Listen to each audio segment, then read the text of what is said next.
Les Warriors, Les guerriers de la baie d'Auckland. dont on va parler tout de suite. Mais pourquoi? L'une des plus grandes, si ce n'est la plus grande, équipe de tous les temps. Refais ça, les 11, là, c'est n'importe quoi. Elle est Il y a très des bien cette blasphèmes intro. dès le début. Elle est nickel. Absolument pas, tu cherches la merde. Il y en a qui vont faire ok, c'est bon. Fermez c'est mort. YouTube, fermez Des abos. l'ordinateur. A Ball Never Lies, Basketix. Fermez YouTube, fermez C'est l'ordinateur. Exactement. Non, on va parler des Warriors aujourd'hui parce qu'il y a une question qu'on se posait depuis quelques jours et on sait que c'est un thème qui a pas mal marqué l'actualité NBA et celle de Golden State depuis quelques rencontres. On le rappelle donc, Kevin Durant Est-ce s'est que blessé. Chris Broussard a vraiment le numéro de téléphone de Kevin Durant ou pas? C'est la question On va du y moment. venir. Tout à fait. Ça fait partie des questions qu'on va se poser. Mais en effet, on voit Kevin Durant qui s'est blessé en fin de série face aux Rockets. C'était il y a quelques rencontres. Et depuis ce match, il n'y a pas eu une seule défaite de Golden State. Ils ont terminé les Rockets chez eux. Ils ont ensuite sweepé les Blazers. Et ça nous mène donc à la question suivante. Que penser des Warriors sans KD? Sous plein d'angles. À la fois dans le jeu, à la fois dans le futur proche, au niveau contractuel, la place dans l'histoire, Dans la dynastie Warriors, parce que la dynamique. 5 finales de suite, Oui. déjà 3 de gagnés, peuvent en gagner une 4e ou pas, on saura ça d'ici quelques semaines. On est déjà sur les bases de ce qu'on va pouvoir appeler une dynastie quand même. Ils Hein, sont déjà. il y a un 73 wins en régulière, même s'il n'y a pas le titre au bout, ça reste 73. Non, mais c'est, Enfin, tu vois, c'est déjà une dynastie. genre, voilà, C'est déjà exactement. le cas. Donc effectivement, tu as raison. Il y a plein d'angles qu'on doit Disons tacler, qu'il y a eu. Ce qui est intéressant, c'est qu'il y a eu un avant Kevin Durant. Si tu considères que ces C'est encore de la Warriors genèse. sont au top de la ligue depuis la saison 2014-2015, l'arrivée de Steve Kerr et je crois ils font 67 wins dans la régulière et bim, il y a un titre derrière. Si tu considères que c'est ça le début. Il y a eu des choses avant avec Mark Jackson et tout, mais c'est le début de la vraie domination. Bien il est sûr, là. c'est quand il y a Draymond Green qui est intégré dans le 5 majeur et David Lee est gentiment demandé Donc là, il n'y a d'aller pas Kevin Durant. Il n'y a pas KD, il va y avoir 2 saisons comme ça. Il y en a une qui est très belle, en effet, comme tu le dis, avec Steve Kerr.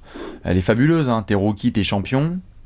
André Iguodala, MVP des finales. La saison suivante en régulière, t'as 73 wins.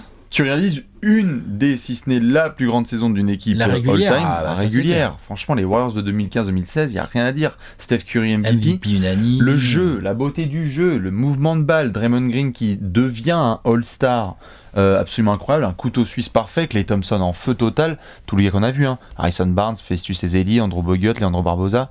Cette équipe ne va malheureusement pas gagner le titre puisqu'elle bat choke. Malheureusement pour elle. Bien sûr. Elle va choke en finale 3-1 et ça perd 4-3 face aux Cavs, on connaît tous la story. Ensuite, Et là, à l'été, tac. 4 juillet, Free agent Kevin Durant, 4 juillet 2016, Players Tribune, les bras croisés, le jersey. I'm gonna take my talent to the bay. Ouais, il faut que je trouve un nouveau challenge vraiment, voilà. Et donc KD qui va rejoindre Golden State avec tout le backlash qu'on connaît derrière, c'est-à-dire que pendant des mois on va dire non mais attends c'est pas sérieux, le mec vient de se faire taper avec le Thunder en menant 3-1, hyper en 7 face à Golden State, et maintenant il les rejoint, no way. Et ça a enlevé aussi, donc ça a évidemment ajouté une force incroyable aux Warriors, je veux dire. Limite injuste. Tu viens de gagner 73 matchs et tu ajoutes à ton effectif un joueur qui est franchement, hein, arguably, hein, comme on dit là-bas de l'autre côté de Un l'Atlantique, des meilleurs marqueurs de l'histoire. un des meilleurs attaquants, un des meilleurs finisseurs, un Tout des à meilleurs fait. get-bucket de l'histoire Tout à NBA. fait. Puis t'ajoutes un MVP, un ex-MVP, un MVP unanime. Là, qui vient d'être MVP unanime. Tu rajoutes un MVP, on fait comment les frères? D'ailleurs, depuis, donc du coup, saison 2016-2017 et saison 2017-2018, Bagouze. Warriors champion, Oui.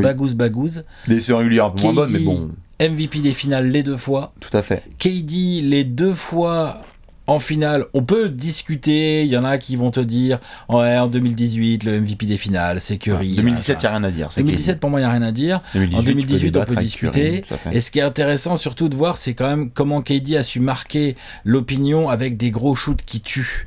Tu sais, ces shoots où il monte la balle sur la bouche de LeBron Ouais, au Game 3, au Game 4, Tout des à shoots fait. comme ça, qui marquent un peu ces finales bien sûr. et qui, à mon avis, joue beaucoup dans la tête des votants après pour être MVP, Tout et à qui fait. justifie quelque part le côté killer de KD, le côté Bien sûr. indéfendable, le côté j'ajoute un truc en plus à cette équipe. Après, le problème avec KD en l'espace de 2 ans, comme tu viens de le dire avec la finale, c'est que on peut discuter pendant des heures des raisons qui ont motivé Durant à rejoindre les Warriors, mais je pense qu'il y a une vraie réalisation là qui se fait, et on va le voir là peut-être sur la fin de ses playoffs, c'est que il a beau avoir gagné 2 bagues, il a beau avoir été 2 fois MVP des finales, il a beau avoir été 2 fois MVP des finales là, et être considéré comme un des 2 meilleurs joueurs de la MVP. Est l'équipe de Stephen Curry. Alors, j'allais pas dire ça, j'allais dire surtout, en fait, non, j'allais dire plutôt que l'appréciation globale de KD ne s'est pas tant améliorée que ça. Pas tant que ça, non. Parce qu'il y a eu de la mauvaise communication aussi de sa part, Oui. il y a eu un jeu de clash aussi avec les médias, et il y a surtout ce côté, non mec, tu peux pas cheater le game, on voit les choses, on voit que tu as rejoint une équipe qui était déjà all-time, donc ce n'est pas parce que tu y vas avec ta des bagues que du coup, bien sûr qu'on va te mettre dans les meilleurs joueurs de tous les temps, mais l'appréciation ne va pas être là. Non, et je pense que du coup, les gens ne sont pas en amour total de KD, alors que pourtant ils voulaient probablement du succès et un peu plus d'appréciation. Ça, aussi. c'est effectivement du point de vue de KD. Maintenant, effectivement, du point de vue des Warriors, cette question-là qu'on pose, là, c'est que penser de ces Warriors sans Kevin Durant, elle revient complètement sur le tapis, parce que, à cause de ce que tu as dit en intro, c'est-à-dire, ça fait 5 matchs, Kevin Durant se blesse au Game 5 contre les Warriors, n'importe quoi, contre les Rockets. Ouais. On a pas mal de mecs qui sortent, des grands analystes, hein, comme par exemple Charles Barkley, ou des gens comme ça qui disent oui, they will not win any series without Kevin Durant. La réponse des Warriors, c'est quoi ? C'est sur le terrain, un jeu fabuleux. avec un flow, un flow 2015. Le flow 2015. C'est qu'en ce moment, on voit le jeu avec un Curry qui prend plus de responsabilités offensives, forcément. Draymond avec fabuleux. Un Draymond qui prend toute la place dans le rythme et défensif, évidemment, comme d'habitude, mais aussi offensif, où là, il avait moins de place parce que Kevin Durant, forcément, est un joueur qui aime bien avoir la balle, avoir de l'ISO, avoir un petit truc au poste, là, à 45, et... T'as Kevin Durant dans ton équipe, genre tu vas pas lui filer la balle en attaque en ISO. Après, c'est ce qui les rend, bien sûr. Après, c'est ce qui les rend aussi tellement moins prévisibles. Et c'est ça qui est fou, comme tu viens de le dire là, KD, tu peux lui filer la balle à mi-distance ou tout terrain et il va te ramener des paniers. Là, on l'a vu sur la série contre Portland. Quand c'était pas Kevin Looney, c'était Jordan Bell, sinon c'était Quinn Cook, sinon c'était Jerebko. Il y a toujours un mec qui vient ajouter ses points, parfois c'était Iguodala, et donc ces Warriors imprévisibles et tellement beaux à voir jouer, on grave la cote. Ouais. Tout ça pendant que KD regarde ça blessé. Tout à fait. Et puis c'est pas que KD est pas du tout un bon joueur sans ballon. Hein. Loin de moi de dire ça. Hein. Puis mais c'est vrai que quand Draymond fait du box-to-box, là, qu'il y va comme un petit taureau, la tête. T'as l'impression qu'il est tête baissée, en fait, il voit tout ce qui se passe sur le terrain. Les Curry, les Thompson et tout, tu vois, ils s'éclatent à se balader dans les écrans, à sortir en pop-up et hop, je catch and shoot, hop, Stephen Curry, hop là, pouf, 3 points. Tu vois, genre, c'est vraiment un jeu, tu sens qu'il s'amuse et tout. Et avec le retour de Bogut aussi, hein, je pense que ça a joué dans la nostalgie. Tu vois Andrew Bogut qui revient en fin de saison. Bien différent. Tu vois des passes de Curry qui se fait doubler pour Draymond, qui la met en l'air pour Bogut, ça rappelle tellement donc, 2015. C'est vrai qu'en termes de sensations visuelles, moi j'adore ces Warriors. Et de côté, je m'éclate sur le terrain. Il y a un aspect sans KD qui est absolument indéniable. T'as la sensation que ça s'éclate plus sur le terrain. C'est indéniable. Bien sûr. Et tout comme est indéniable, et je pense qu'il faut qu'on soit très clair là-dessus avant qu'il y ait des gens qui pètent des plombs, est le fait que les Warriors sont meilleurs avec Kevin Durant. Je veux dire, on n'est pas en train de soulever quand même des blasphèmes. Ah non, les Warriors avec KD sont meilleurs que sans KD. En fait, ils sont meilleurs parce que même s'ils n'ont plus ce flow pareil, parce qu'ils sont obligés en attaque de tenir compte du fait que t'as... En fait, intrinsèquement parlant, le meilleur joueur de l'équipe, c'est Kevin Durant, non ? Oui. On parle quand même d'un mec, là j'avais relevé juste, depuis le début des playoffs, hein, malgré les 2-3 premiers matchs contre les Clippers où Patrick Beverley l'a empêché de poster, machin et tout, l'autre, il est en 34 points, 5 rebonds, 5 passes, 1 interception, 1 contre, 51% au tir, 41% de loin, 90% au lancer. Donc il est en 35-5-5, en 50-40-90. Non mais bien sûr. Non mais il est incroyable. Il est injouable. Et c'est pour ça que parfois on se dit oh putain, est-ce qu'on n'est pas dans l'appréciation un peu trop du maintenant et qu'on justement on ne devrait pas se calmer et se dire est-ce que c'est aussi parce qu'ils ont joué les Blazers, est-ce que ça aurait été un autre script. Je suis content que tu dises ça parce que est-ce que ça aurait été un autre script s'ils avaient joué une plus grosse équipe. Sans faire offense aux Blazers. Non mais ils se sont bien battus. Mais ils étaient un peu en bout de course. Ils ont un effectif quand même moins profond que certaines autres équipes. Par exemple, quand tu regardes la série de finale de l'Est, là, en ce moment, où au moment où on tourne, on va avoir un Game 5 à voir qui va quand même être un petit peu interesting quand même. Hein. Oui. Et ben, les Raptors, là, tels qu'ils jouent là, est-ce qu'ils sont capables de montrer en termes d'impact, de profondeur et de variété défensive ou les Bucks, j'ai envie de te dire, en termes d'impact et de variété défensive, c'est pas mal non plus. Ouais. Bah t'es quand même bien content d'avoir Kevin Durant pour les jouer. C'est pour ça que... T'es d'accord? C'est pour ça, tout à fait, qu'on parle justement de sensations visuelles. Ouais. Quand on voit là ces Warriors-là, on a envie de... C'était pour insister sur le côté, je pense qu'ils sont meilleurs, je suis d'accord avec toi, je pense qu'ils sont meilleurs avec Kevin Durant, ils sont plus forts. Et quelque part, je pense que les fans des Warriors peuvent avoir, les anciens peuvent avoir la nostalgie de voir ces Warriors 2015-2016 rejouer. C'est les premiers à être très contents, après le cauchemar de juin 2016, d'avoir eu KD qui débarque pour leur rapporter la gloire de ces 2-3 dernières années. Sûr. C'est les premiers à ne pas avoir à cracher dessus. Mais, c'est pour ça que c'est marrant qu'en intro tu parlais de Chris Broussard notamment, qui est donc assez connu comme reporter et qui fait son taf sur Fox Sports 1 si je dis pas de bêtises. Et sur Undisputed aussi. Sur Undisputed, tout à fait. Diffusé je crois d'ailleurs sur Fox Sports. Ouais, et donc il y a eu notamment du petit clash récemment parce que Chris Broussard disait tout haut ce que certains pensaient peut-être tout bas, qui était que être blessé sur le côté et voir ses Warriors autant s'éclater et la gagner, puisqu'il y a 5 matchs, 5 victoires Curry sans lui. Extraordinaire. Curry incroyable, Draymond incroyable, Curry, les joueurs qui se marrent. Je parlais de KD, mais Curry sur les Warriors, c'est 36-8-7. Sur les Blazers.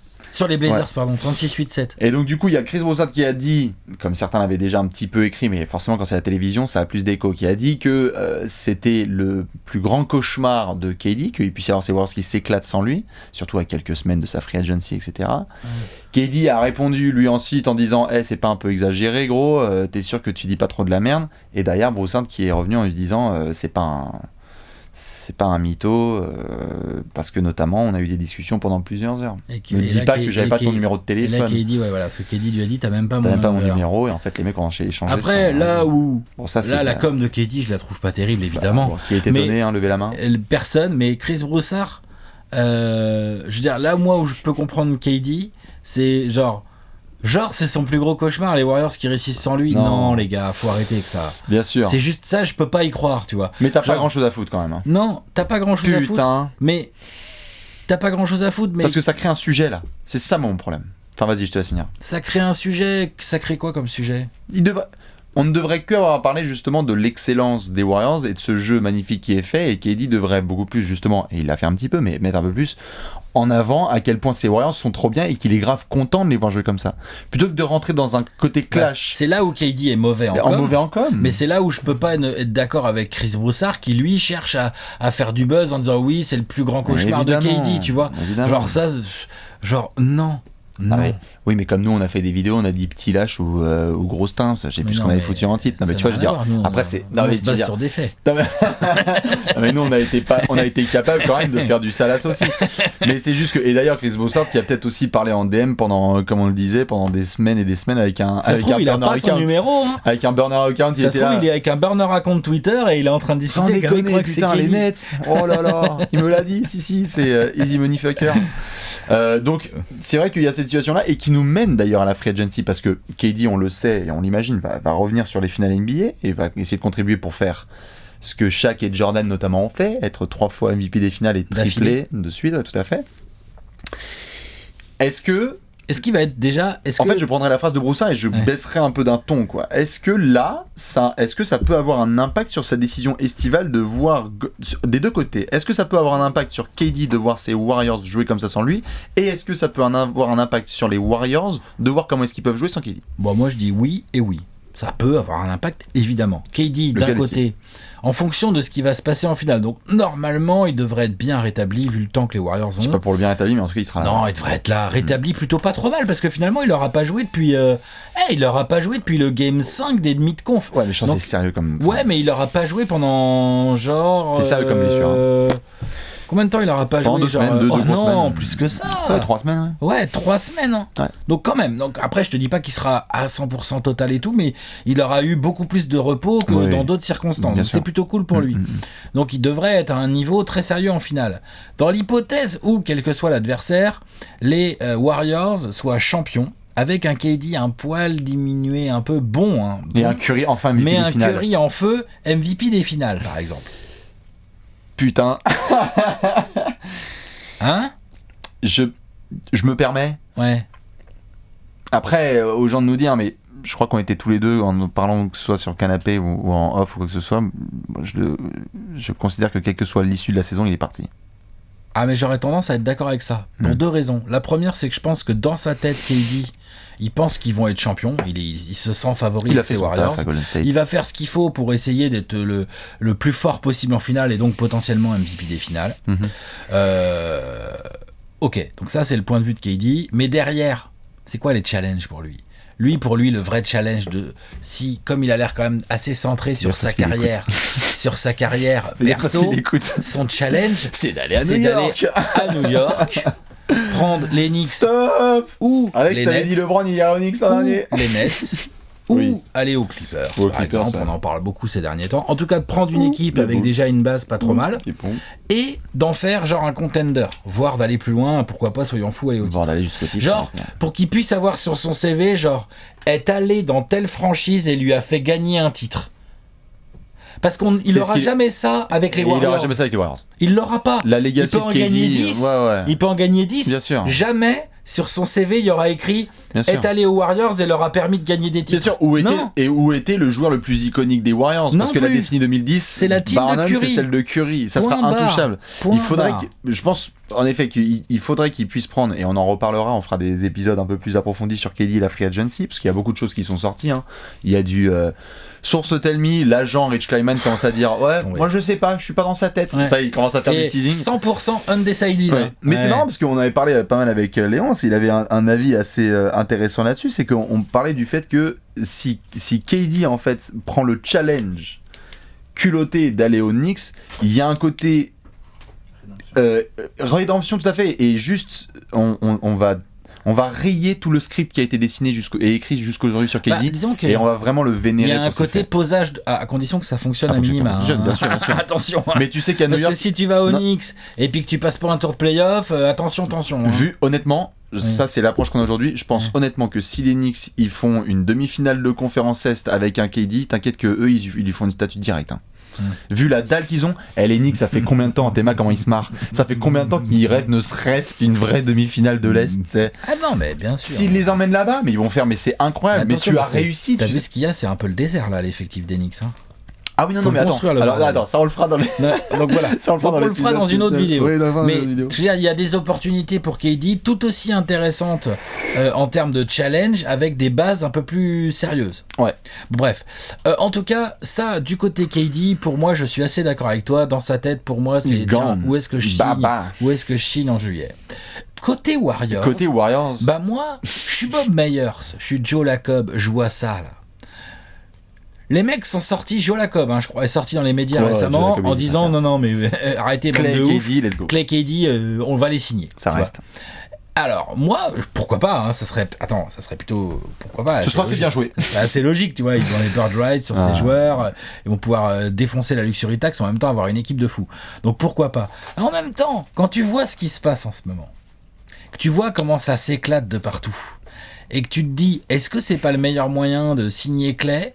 Tant pis, KD, tant pis, il va peut-être s'en aller à New York ou à Los Angeles ou je ne sais où, ou à Memphis.